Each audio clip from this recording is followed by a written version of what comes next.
Assalamualaikum warahmatullahi wabarakatuh. Selamat malam. Di sini uh, baru ada dua orang ya, ada Mbak Sriani sama Mbak Ferningsih. Tapi kita mulai aja dulu ya.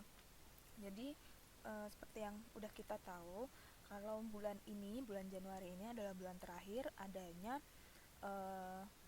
pembelajaran di kelas ya.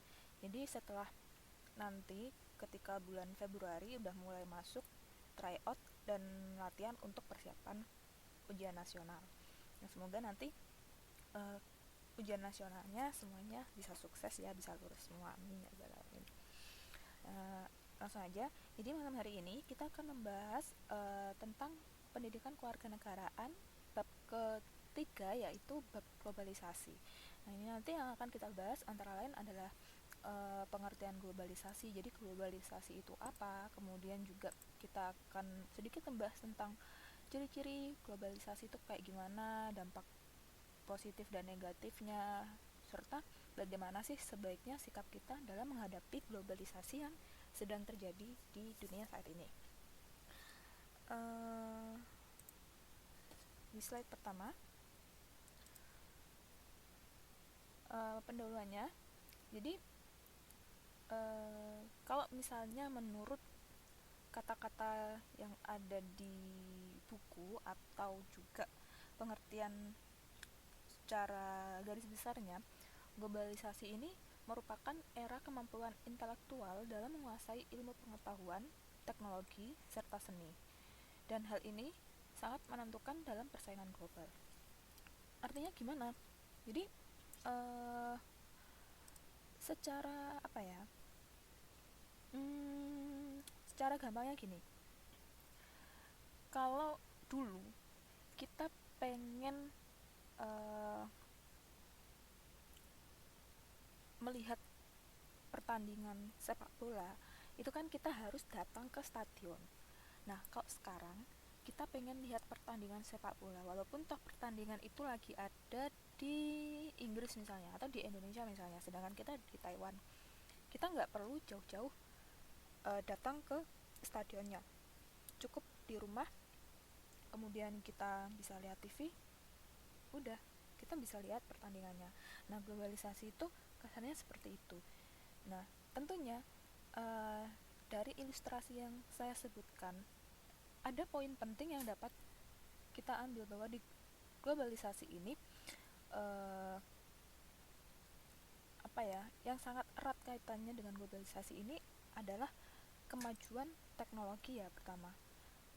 Nah, globalisasi sendiri ini sebenarnya berasal dari kata global yang artinya itu berkaitan dengan dunia. Artinya dunia ini sudah tidak dibatasi oleh batas-batas negara, batas wilayah, tapi kita bisa melihat bahwa semua kejadian, semua keputusan maupun semua kegiatan di satu bagian dunia ini bakal menjadi konsekuensi bagi masyarakat yang tidak berada di daerah itu.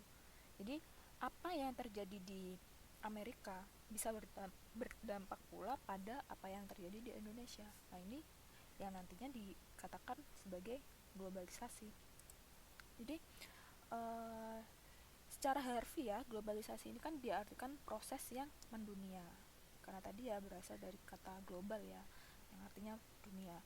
Jadi hakikat globalisasi sendiri ini tadi kan kita sudah lihat ilustrasinya.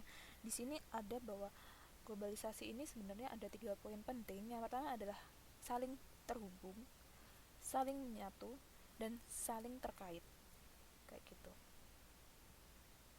Dan hal pendukung utama dari globalisasi sendiri adalah karena majunya teknologi, baik itu komunikasi ya, serta teknologi yang lainnya ya, serta adanya integrasi antara ekonomi di dunia. Jadi perekonomian di Indonesia itu sejatinya juga dipengaruhi oleh perekonomian yang terjadi di dunia, di negara lain, di Amerika misalnya, seperti itu.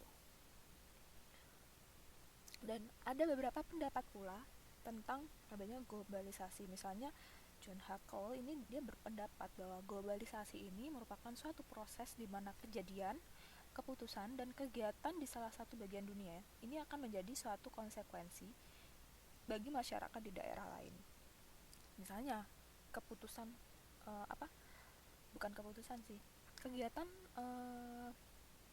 pemilu di Amerika Serikat kemarin sempat juga membuat sebuah ada dampak yang terjadi di negara lain, walaupun negara itu tidak terlibat dengan pemilu yang ada di Amerika, tapi negara lain juga terkena dampaknya. Nah, seperti inilah yang pada akhirnya dinamakan sebagai globalisasi. Jelasnya sih itu adalah proses yang mendunia. Nah, dari hal tersebut kita bisa tahu bahwa globalisasi ini tentunya mempunyai tantangan. Di antaranya adalah bagaimana kita memberdayakan masyarakat, karena persaingannya tidak lagi satu wilayah, tetapi persaingannya sudah langsung satu dunia kan ya. Dan karena persaingannya sudah satu dunia ini, maka artinya dunia itu sudah tidak ada batasan. Semua negara bisa bersaing, bisa saling tahu tentang negara lain kayak gimana. Dan hal ini juga akan memunculkan era baru kapitalisme, sehingga tantangan yang kita hadapi adalah bagaimana kita membangun kesadaran warga negara agar nantinya warga negara, khususnya warga negara Indonesia ini, dapat siap dalam bersaing di era globalisasi ini, sehingga kita sebagai warga negara Indonesia tidak kalah dengan warga negara dari negara lain. Dan bagi Indonesia sendiri, perkembangan globalisasi ini tentunya akan sangat berpengaruh terhadap segala bidang kehidupan masyarakat, baik itu mulai dari bidang pangan, bidang komunikasi, maupun bidang transportasi. Ini tentunya akan memberikan dampak yang gak sedikit.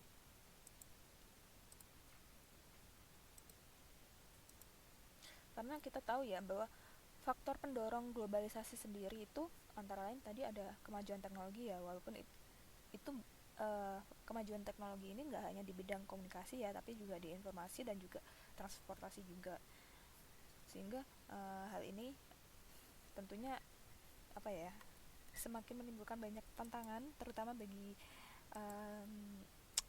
orang-orang yang istilahnya agak kurang familiar ya dengan perkembangan teknologi itu sendiri.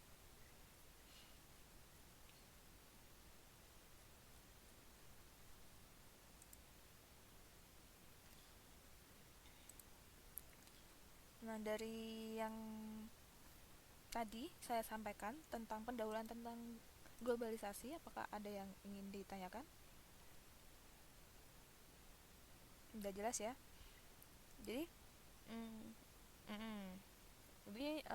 karena globalisasi ini tentunya akan berpengaruh dalam segala bidang yang ada di Indonesia, kita juga sebagai sebuah negara yang tergabung dalam Perhimpunan Negara Perserikatan Bangsa-Bangsa atau PBB, dan juga tergabung dalam organisasi-organisasi kenegaraan yang lain, misalnya ASEAN di Asia Tenggara, maka politik luar negeri Indonesia itu memegang peranan yang penting.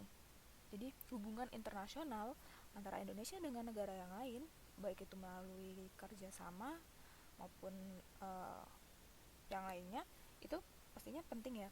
Nah, hubungan internasional sendiri itu adalah hubungan antar negara dalam berbagai aspek kehidupan untuk saling memenuhi kepentingannya masing-masing. Jadi hal ini bisa dilihat bahwa hubungan itu nggak hanya dari segi ekonomi, segi budaya, maupun segi pendidikan, tapi hampir semua aspek itu kita pasti punya hubungan dengan negara lain. Itu secara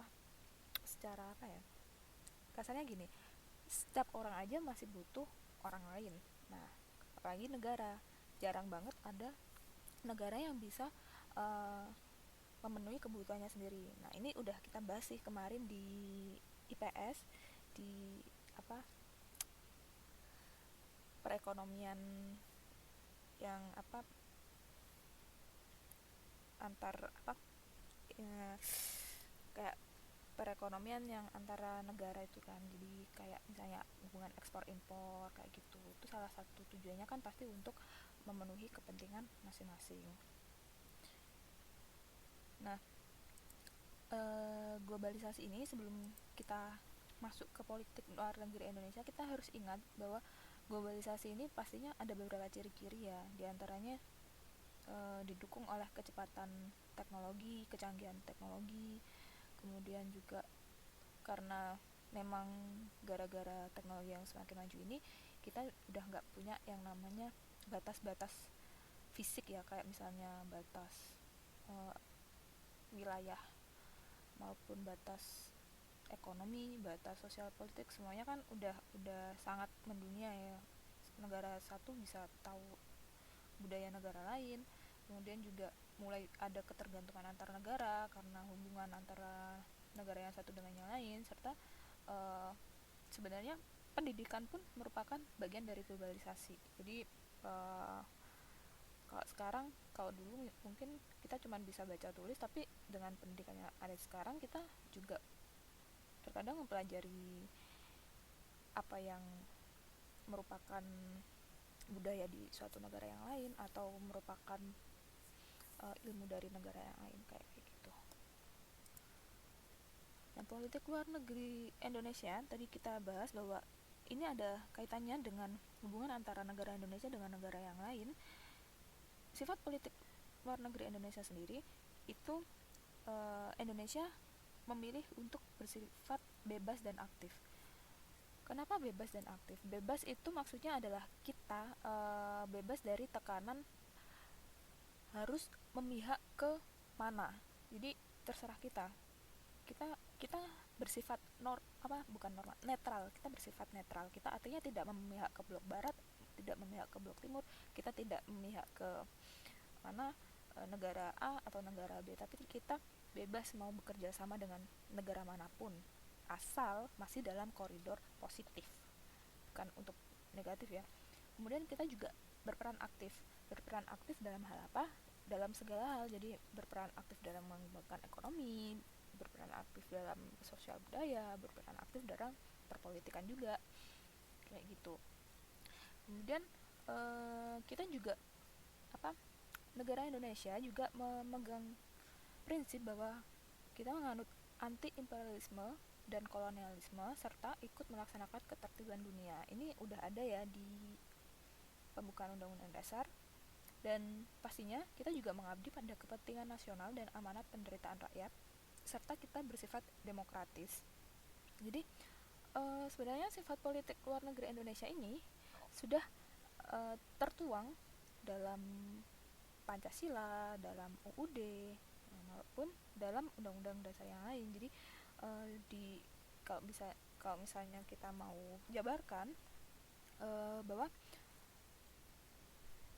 politik luar negeri Republik Indonesia ini bisa di apa ya, mengacu pada Pancasila, pada UUD. Kemudian di sini ada juga landasan operasional berupa Undang-Undang Nomor 37 Tahun 99 maupun peraturan pemerintah. Kemudian juga mengacu pada kebijakan Menteri Luar Negeri, karena ada kaitannya dengan hubungan antar negara ya, di mana itu merupakan ranah wewenang Menteri Luar Negeri.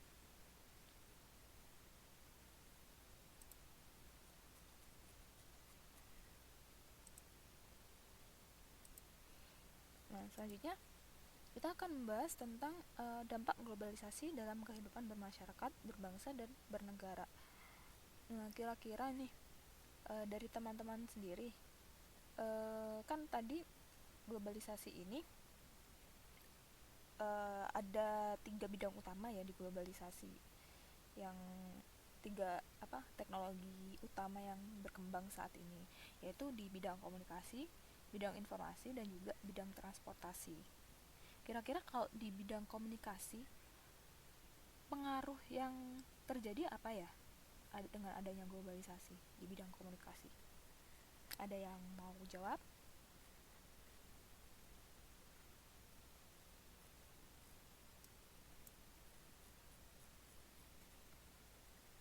Terserah Mbak aja deh. Boleh negatif dan positif, guys. biar seimbang.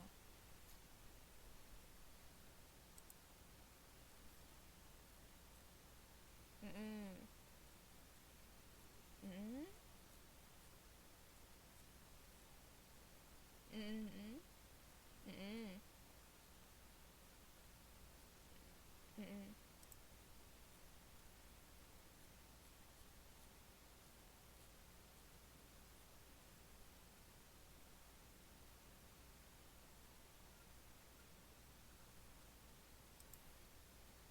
Mm.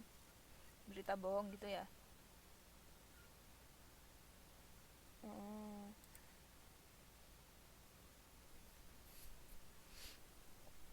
Mm-mm. Mm-mm. Mm-mm. Mm-mm. Mm-mm. Oke, itu ya. Heeh, di komunikasi. Selanjutnya kalau bidang informasi kayak gimana? Ada yang mau jawab? Selain Mbak Siti deh. Masa Mbak Siti terus? Nanti yang dapat nilai Mbak Siti terus lah.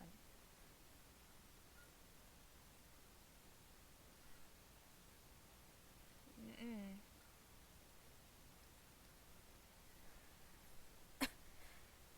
Monggo mau diketik juga boleh. Nanti saya bacakan.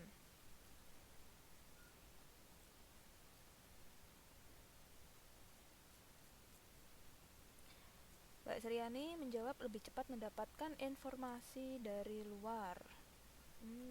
Bisa bisa. Berita kayak gitu ya, informasi.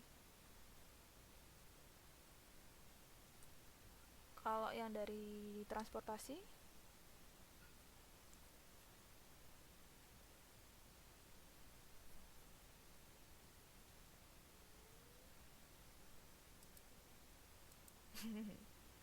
mudah ya transportasinya. Ya. Mm-mm.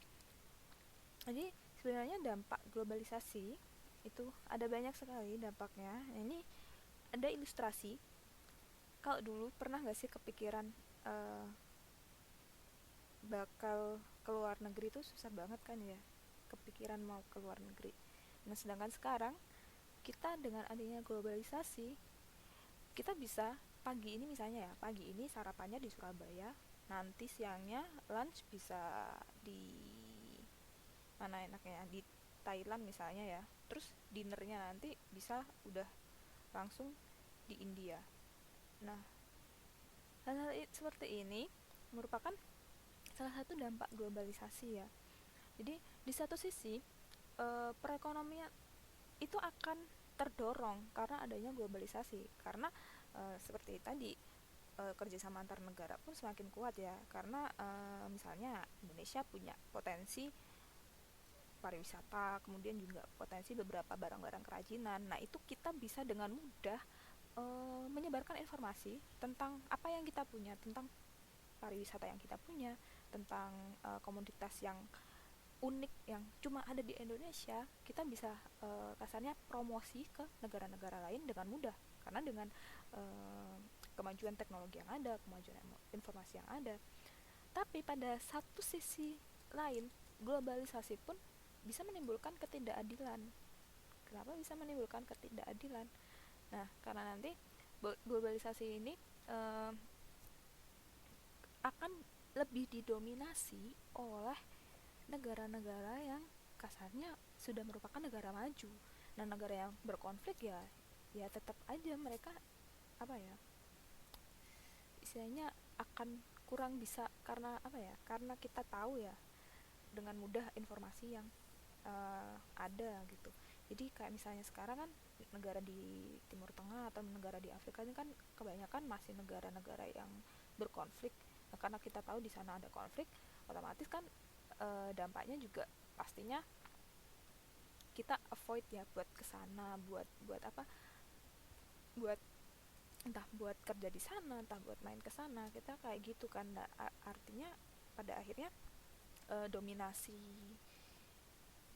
apa ya, dominasi perkembangan ekonominya akan didominasi oleh negara-negara yang kasarnya sudah teknologinya sudah mumpuni, terus juga sudah cukup stabil, baik itu dari segi keamanan maupun juga dari segi yang lain-lainnya, terutama keamanan lah ya.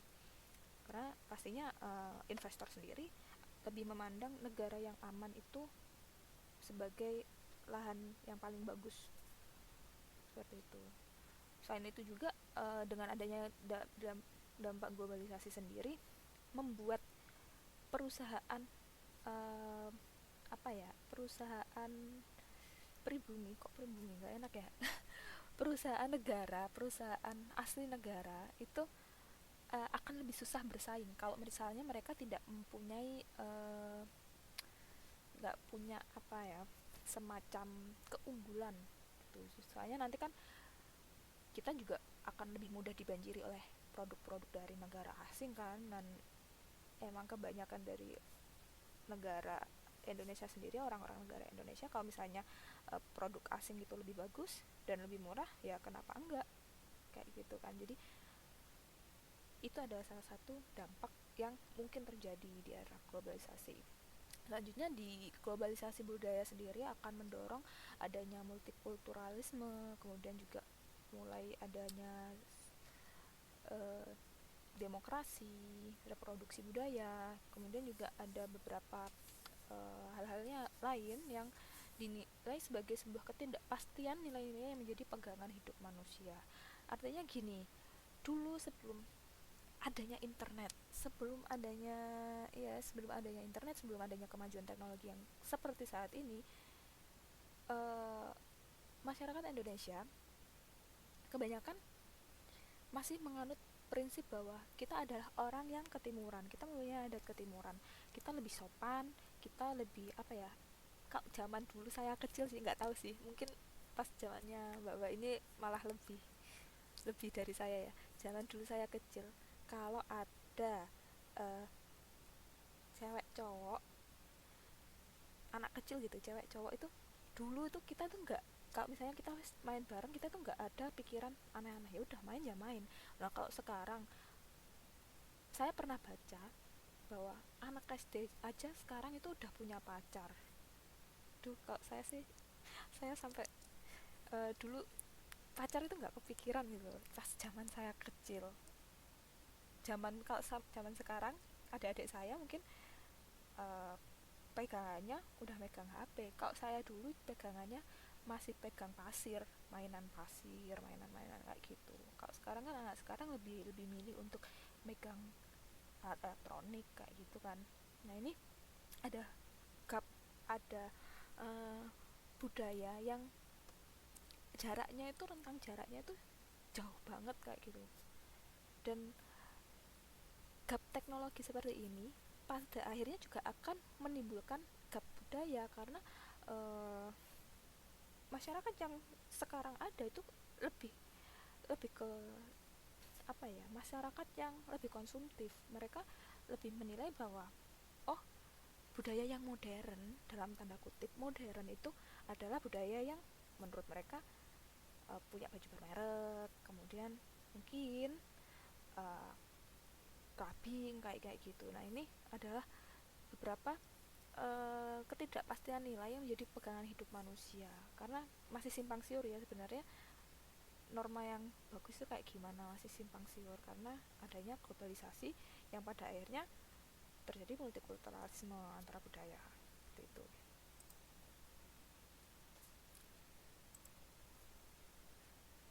Nah, tetapi dari beberapa hal yang tadi kita sampaikan, pastinya ya tetap ada dampak positif. Jadi ada dampak positif, ada dampak negatif. Kita akan bahas dampak positif globalisasi terlebih dahulu. Jadi ini kita sudah mengkelompokkan beberapa hal, ada bidang ekonomi, bidang politik, bidang sosial budaya, kemudian juga ada bidang teknologi dan informasi. Kita bahas dulu ya dampak positif dari globalisasi ini di bidang politik. Jadi di bidang politik, globalisasi ini dapat meningkatkan penegakan hukum dan pendewasaan demokrasi, karena kita bisa belajar dari negara lain dalam hal gimana sih penegakan hukum yang baik, kemudian juga demokrasi, karena sebenarnya kita masih terlalu muda ya, negara kita itu masih termasuk negara muda dalam hal demokrasi. Selanjutnya, ini juga akan meningkatkan kedewasaan dan kemanusiaan partai politik, serta akan meningkatkan perlindungan HAM atau hak asasi manusia. Selanjutnya untuk bidang ekonomi, pastinya ya, dengan adanya banyak persaingan yang terjadi, ini pastinya akan meningkatkan mutu produksi. Jadi dengan ditetapkannya perdagangan bebas, maka produk dalam negeri pun mau nggak mau dia harus bersaing dengan produk yang dari luar negeri, dan salah satu cara persaingannya adalah dengan meningkatkan mutu produksinya. Ini juga merupakan dampak positif ya. Selain itu juga perjanjian-perjanjian kerjasama perdagangan pun akan semakin banyak ya. Terus juga ini akan mendorong terbentuknya lembaga-lembaga ekonomi dunia juga. Selanjutnya untuk bidang sosial budaya, selain untuk meningkatkan kepribadian, sikap hidup, dan dampak berpikir, tentunya dampak positif globalisasi adalah menjadikan hidup menjadi mudah dan murah. Menjadi mudah ya karena itu tadi, kita mau kemana-mana mudah dan lebih murah. Lebih murah kan kalau misalnya kita kirim pesan lewat WA daripada harus SMS atau kirim surat. Lebih mudah kan. Kalau misalnya kirim surat kan lama nyampainya, kalau misalnya mau cepet mahal bayarnya kayak gitu. Tapi kalau misalnya pakai WA atau pakai Line kayak gitu lebih cepet. Terus juga ini bisa meningkatkan pendapatan masyarakat, karena tadi kita bisa iklan di mana-mana, di sosmed ya terutama. Jadi kita jualannya, misalnya kita jualannya di Surabaya, terus kita bisa iklan di Facebook. Nah, Facebook ini kan bisa diakses seluruh orang di seluruh negara, di seluruh wilayah di dunia. Otomatis tidak menutup kemungkinan nanti ada orang misalnya di Inggris misalnya tertarik dengan produk kita, sehingga secara tidak langsung pendapatan kita akan naik kayak gitu. Selanjutnya ada bidang ilmu pengetahuan dan teknologi. Ini dampak positifnya adalah kita dapat menyerap ilmu pengetahuan dan teknologi yang akan didukung dan memperlancar pembangunan, ya. Jadi misalnya kan arus informasi itu cepet banget kan tersebarnya. Jadi kalau misalnya ada teknologi yang baru, kita bisa langsung mengadopsi teknologi tersebut dan bisa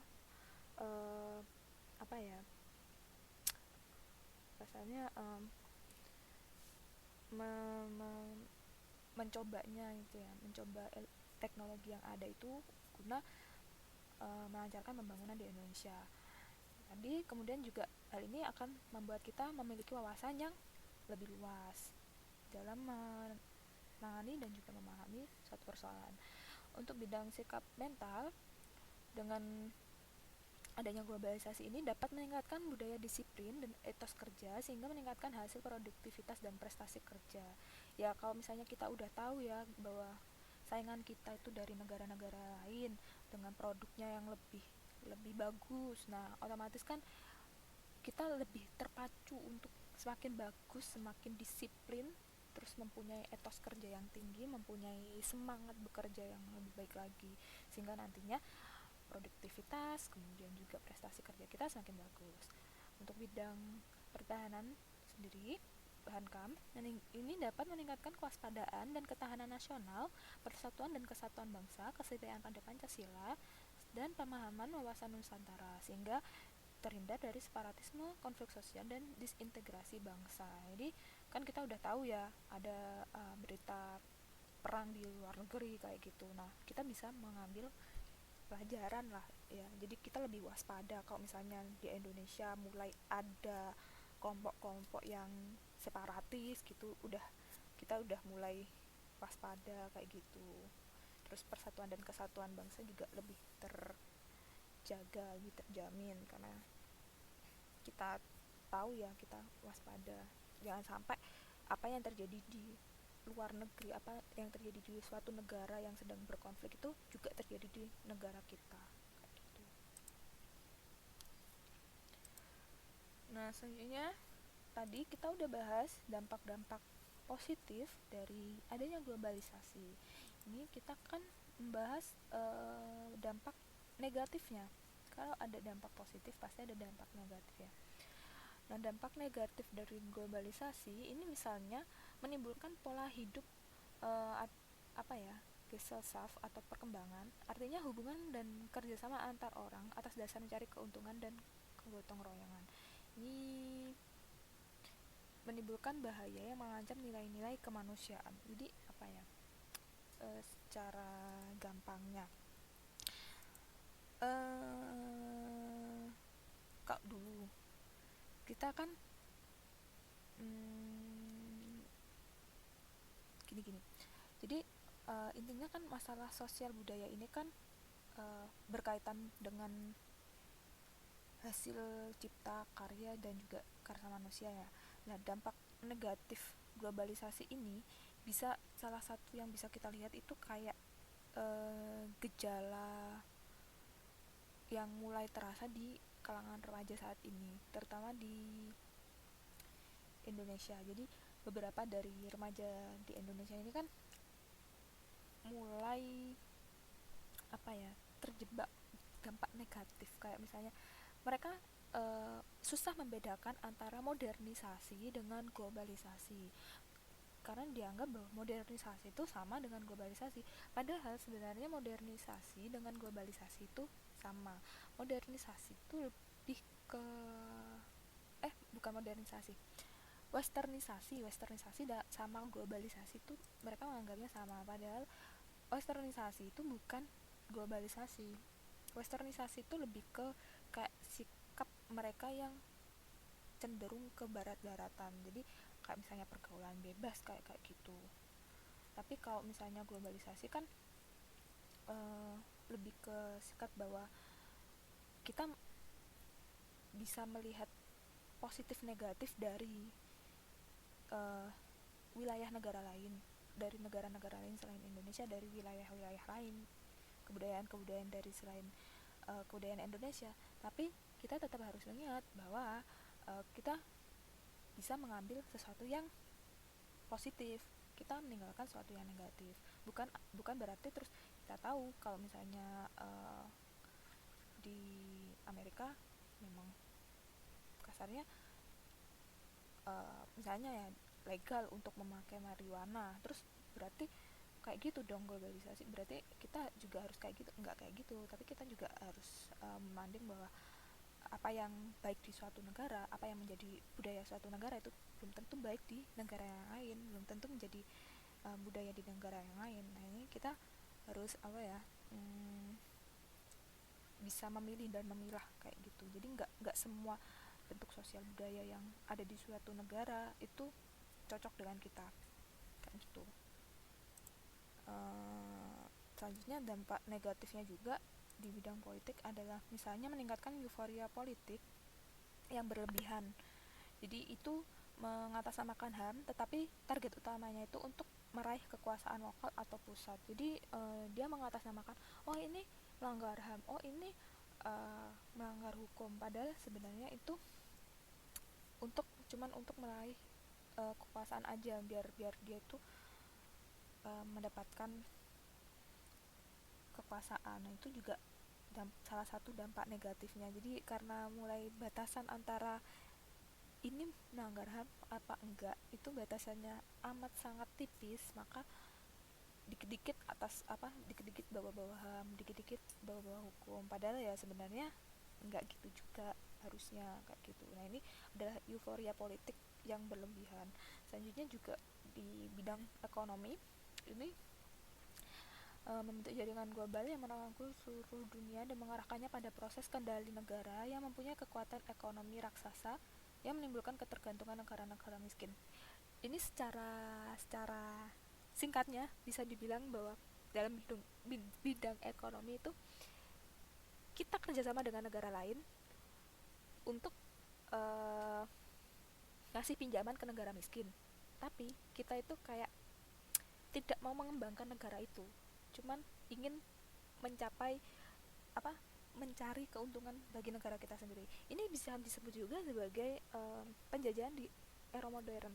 Jadi kalau dulu di penjajahan di dulu ya, zaman kolonialisme, orang Belanda datang ke Indonesia terus menjajah Indonesia kayak gitu, perang dengan terus merebut wilayah, merebut hasil bumi Indonesia. Nah kalau sekarang karena kita tahu ya penjajahan di muka bumi ini tuh nggak sesuai dengan tujuan utama PBB ya, kayak karena kita kan biasanya masih dalam ranah hukum ya, artinya kalau misalnya penjajahannya seperti itu kan sudah jelas-jelas melanggar hukum, dan pasti nantinya negara yang melakukan penjajahan seperti itu tadi, seperti zaman kolonialisme itu pasti akan kena hukuman lah ya. Nah penjajahan era modern ini bisa lewat bidang ekonomi seperti itu, jadi ngasih hutang ke apa ya, ngasih dana, ngasih hutang, pinjaman ke negara lain, tetapi ujung-ujungnya niat kita itu gimana caranya negara ini tergantung ke pinjaman kita, kayak gitu. Itu salah satu dampak negatifnya. Selain itu juga akan menimbulkan kesenjangan kepemilikan modal, dan akhirnya ini akan berdampak pada kesenjangan sosial ekonomi masyarakat. Artinya yang kaya semakin kaya, yang miskin semakin miskin, dan ini didukung pula oleh budaya kapitalisme yang semakin merajalela. Ini juga salah satu dampak negatif yang harus kita hindari bersama.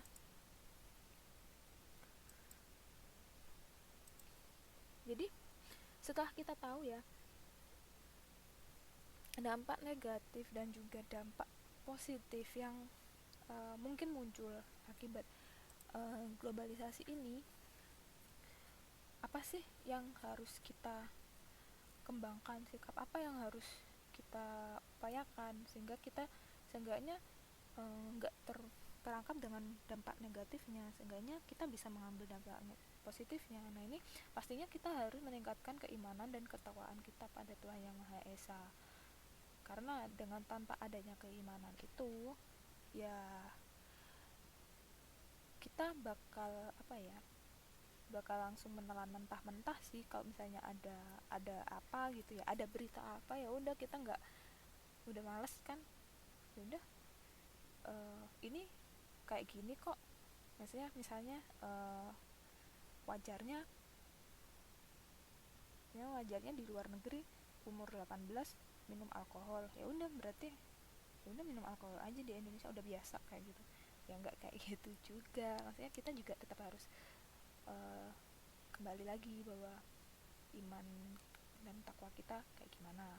Terus kita juga harus meningkatkan kerjasama dengan negara lain. Jadi kerjasamanya ini khususnya di bidang yang positif ya, jangan di bidang negatif ya. Kemudian kita menerima pengaruh budaya asing yang sesuai, ya ini udah ada ya, sesuai dengan kepribadian bangsa Indonesia. Nah, sehingga ini nggak merusak struktur dan kultur lokal. Artinya apa? Kita harus memaknai bahwa kita menerima kok budaya asing, kalau misalnya budaya asing itu memang positif, tapi kita juga harus memilih dan memilah. Nggak semua budaya itu bisa kita terapkan di Indonesia. Kalau misalnya budaya disiplin, budaya tepat waktu, monggo mau diterapkan di Indonesia, it's okay, ini bagus untuk perkembangan dan juga kemajuan Indonesia. Tetapi kalau misalnya budaya itu kayak misalnya budaya mabuk-mabukan, nah ini nggak bagus kan, nggak usah kita tiru. Kita tetap harus memilih dan juga memilah. Selain itu kita juga harus melestarikan sumber daya alam dari pencemaran global. Artinya apa? Kayak sekarang ya, bukan berarti ketika permintaan terhadap hasil hutan itu tinggi, terus kita seenaknya aja menggunakan hasil hutan itu. Nggak kayak gitu, tapi kita tetap harus menjaga, kita melestarikan sumber daya alam itu, sehingga globalisasi tetap terjadi, tetapi juga kita harus mempunyai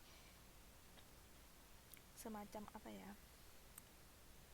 rencana untuk pengembangan sumber daya alam yang ada, sehingga nantinya bisa dilihat dari 5, 10, 25, 100 tahun ke depan sumber daya alam yang ada di Indonesia ya tetap terjaga, tetap tetap apa ya, hasilnya tetap bisa kita manfaatkan bersama. Bukan berarti terus kita punya banyak sumber daya terus kita hambur-hamburkan sekarang, enggak, tapi kita tetap harus melestarikan sumber daya yang ada. Kita harus menggunakannya sebijak mungkin, walaupun sumber daya alam itu mungkin bisa diperbarui ya, akan selalu ada, tapi kalau nggak dari sekarang kita jaga, nah nantinya anak cucu kita nggak bakal dapat hasilnya juga. Mah mereka kemungkinan, kalau misalnya di Indonesia awalnya itu beras murah, terus karena kita nggak melestarikan sumber daya alam berupa beras itu, nah nantinya nggak mau juga kan kalau 50 tahun sampai 100 tahun ke depan ternyata kita harus impor beras terus, nggak bisa mencukupi kebutuhan dalam negeri sendiri, itu juga uh, kurang bijak. Selanjutnya adalah kita harus meningkatkan kedisiplinan dan juga perasaan tanggung jawab. Ini adalah beberapa sikap yang harus dikembangkan dalam menghadapi globalisasi. Sebenarnya masih banyak sih sikap-sikap yang lain. Nah, dan juga ada beberapa ini juga sih, ada beberapa dampak-dampak yang lain. Tadi belum saya jelaskan. Ini bisa kita ambil kesimpulan dari sini bahwa sikap selektif terhadap globalisasi adalah dengan menggunakan penyaring berupa norma agama, nilai budaya bangsa, dan juga nasionalisme. Jadi dari ini 1, 2, 3, 4, 5, dari 5 poin ini kita bisa ambil kesimpulan bahwa globalisasi ini bisa uh, kita saring dengan norma agama ya. Tadi meningkatkan ketakwaan dan keimanan kita, kemudian nilai budaya bangsa, mana budaya yang sesuai, mana budaya yang nggak sesuai, kemudian juga rasa nasionalisme. Nah, di sini saya pengen ada diskusi sih sebenarnya, bisa nggak ya?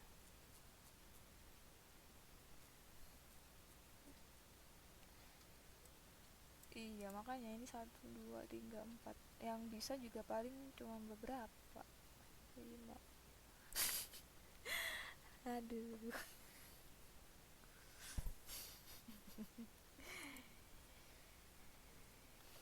Oke. Jadi ini tadi kan secara teori sikap-sikapnya, dampak-dampaknya. Nah, ini kan belum masuk ke contoh yang real ya. Udah nggak sih? Udah langsung ini, udah langsung evaluasi. Ini kita bakal, pengennya sih saya bahas tentang contoh real dampak globalisasi sih, cuman kok yang jawab dari tadi Mbak Siti, paling juga Mbak Sriani. Ya monggo monggo.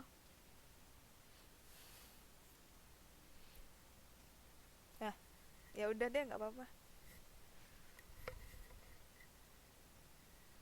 hmm,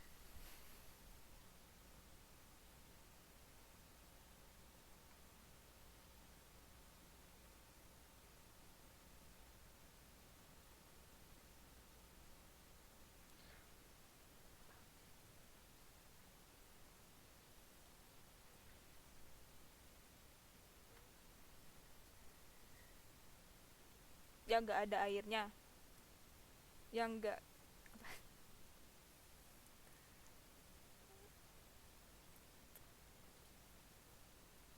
kok bukan Laos. Nah, itu adalah negara yang dia tidak berbatasan langsung dengan samudra, semuanya berbatasan. Nah, kemarin sudah saya jelasin sih itu. Jadi pas lihat peta, itu saya perlihatkan bahwa hampir semua negara di Asia Tenggara itu dia berbatasan dengan laut langsung. Ya, kecuali satu negara, Laos. Awal-awal sih itu. Nggak tahu Mbak Siti. Iya, mungkin Mbak Siti telat masuknya mungkin. Nggak tahu. Kayak gitu ya. Nah, ini mm, oke. Ah, ada itu, ada di buku. Jadi karena ini mm, ya jadi karena ini cuman kita berdua ya kayaknya yang diskusi ya, saya langsung aja sih ngomong. Jadi tadi kan masih teori-teorinya ya, bahwa dampak negatif globalisasi kayak apa. Nah, secara contoh dampak globalisasi ini, misalnya ya di bidang ekonomi itu adalah contohnya ada dengan masuknya beberapa perusahaan multinasional, dan ini dapat menyisihkan pengusaha nasional. Artinya apa? Dengan adanya globalisasi, dengan adanya kebijakan pasar bebas, otomatis kan negara-negara lain akan uh, mencoba berlomba-lomba berinvestasi di negara Indonesia kan ya. Dan hal ini ada dampak positif negatifnya. Di satu sisi menguntungkan Indonesia karena banyak investor yang masuk ke Indonesia, tapi di sisi lain juga kita harus memperhatikan bahwa banyak UKM atau perusahaan nasional yang dia mulai tersisih karena adanya perusahaan multinasional. Karena biasanya perusahaan multinasional dilihat dari segi apa ya, kualitasnya juga kadang lebih bagus kan ya, terus mereka juga lebih, teknologi yang digunakan lebih bagus, lebih maju kayak gitu. Nah, dan hal ini, oh ya seperti itu. Mm -mm -mm. Mm -mm.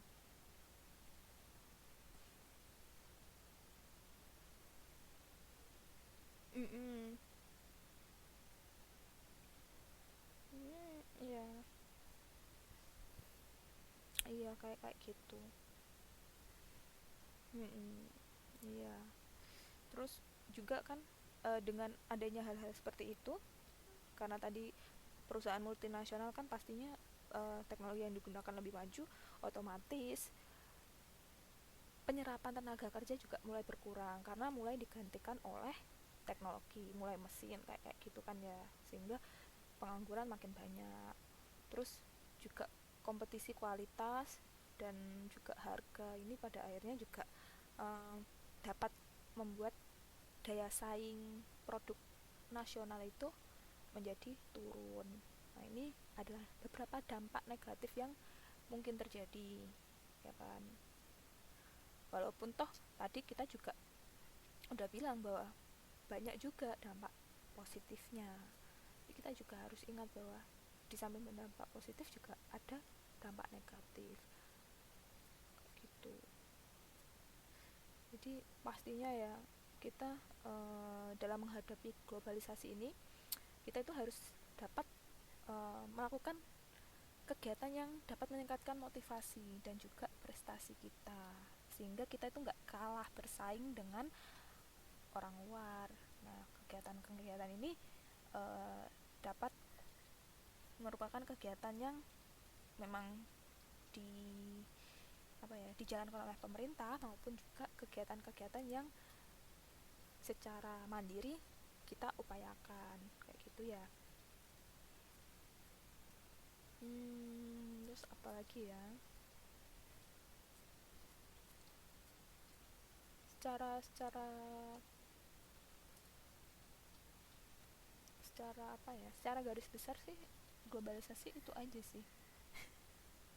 Ada yang ingin ditanyakan lagi tentang globalisasi? Jadi gak ada. Jadi bisa saya rangkum ya, bahwa globalisasi ini sebenarnya merupakan proses atau peristiwa di mana kehidupan kita itu dipengaruhi oleh kehidupan negara lain, kehidupan masyarakat lain. Nah, baik itu di bidang ekonomi, politik, sosial budaya, maupun teknologi informasi dan transportasi. Dan globalisasi ini dapat membuat ruang lingkup interaksi manusia itu tidak terbatas di satu wilayah saja, tapi sudah menjadi mendunia. Jadi seolah-olah dunia ini menjadi sempit. Jadi seperti teknologi ya, teknologi itu bisa mendekatkan yang jauh, tapi kita juga harus ingat bahwa teknologi pun bisa menjauhkan yang dekat. Ya, jadi yang di Indonesia bisa apa kayak berada di Taiwan kayak gitu pas kita chat-chat.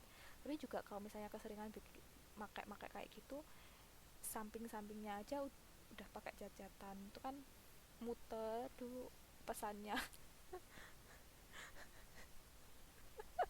Contohnya ini sih ketik TTM ini. Mm-mm. Mm-mm. Mm-mm.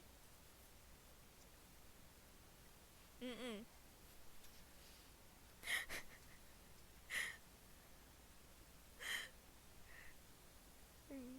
Ya kalau nabrak ya udah gitu ya.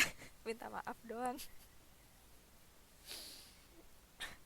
Ya kayak gitu. Jadi teknologi itu menjauhkan yang dekat tapi juga mendekatkan yang jauh. Terus jadi teknologi globalisasi ini lebih banyak dipengaruhi oleh perkembangan dari teknologi informasi, kemudian juga perkembangan dari transportasi yang semakin canggih ya. Nah, bagi bangsa Indonesia sendiri, globalisasi ini merupakan sebuah tantangan dan juga kesempatan. Kenapa? Karena eh, di sini adalah waktu di mana kita sebagai bangsa Indonesia itu dapat menunjukkan pada dunia internasional bahwa bangsa Indonesia itu mampu bersaing dan mengambil bagian di kancah pergaulan internasional. Jadi kita itu nggak cupu, kita itu sudah bisa apa ya bersaing kayak yang lain-lain. Nah kemarin saya sempat baca beberapa artikel, uh, ada beberapa mahasiswa dari Indonesia yang berhasil menjuarai lomba robotika seperti itu. Ini kan salah satu bukti ya bahwa oh orang Indonesia loh juga bisa bersaing di dunia internasional. Nah, di masyarakat negara Indonesia itu juga menganut politik luar negeri yang bebas dan aktif. Hal ini tentunya dalam rangka mewujudkan tujuan nasional Indonesia. Bebas maksudnya adalah bebas dari uh, tekanan atau bebas dari campur tangan negara lain, dan aktif karena kita aktif juga dalam beberapa kegiatan-kegiatan yang dilaksanakan oleh negara-negara di dunia, misalnya PBB atau organisasi yang lain, misalnya ASEAN kayak gitu. Nah, politik luar negeri Indonesia yang bebas aktif ini digunakan untuk mewujudkan tujuan negara yang bersifat internasional. Globalisasi sendiri mempunyai banyak dampak, ada positif dan juga negatif. Tetapi harus diingat bahwa kita harus selalu bersikap positif terhadap pengaruh dan nilai-nilai budaya barat yang masuk di Indonesia. Kita harus bisa selektif dalam memilih dan memilah budaya yang masuk. Bangsa Indonesia dalam menerima pengaruh budaya yang masuk ini harus bersikap selektif. Budaya yang masuk tetap disaring dengan menggunakan norma agama, dengan menggunakan Pancasila, nilai budaya bangsa, dan juga nasionalisme. Ya, itu adalah rangkuman yang dapat saya sampaikan di bab globalisasi ini. Ada yang masih mau didiskusikan tentang bab globalisasi ini?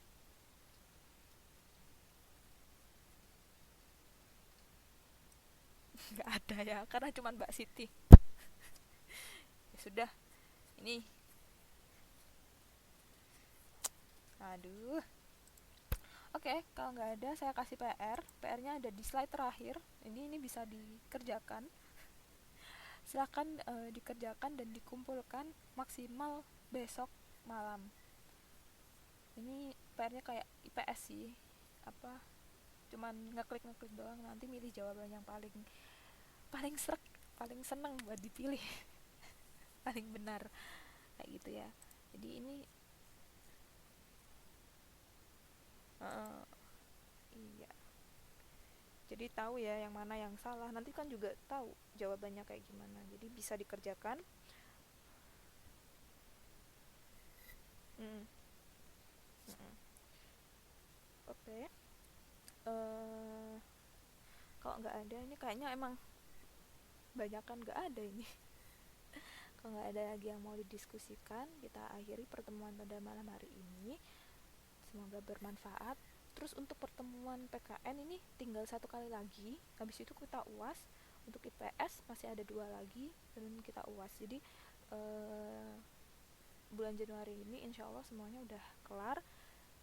Februari udah bisa fokus ke ininya masing-masing, kemana, ke persiapan UN-nya, baik itu tryout maupun latihan soal yang lain ya. Iya ya, diusahakan lah ya. Oke.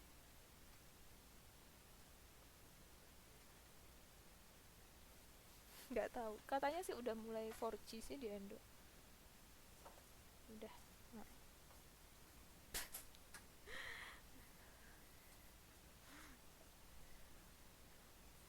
iya, amin. Jadi semoga malam hari ini bisa bermanfaat ya. Terima kasih, jangan lupa ini kerjakan ini PR.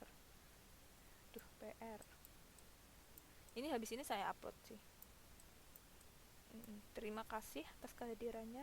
Selamat malam dan selamat beristirahat. Assalamualaikum warahmatullahi wabarakatuh.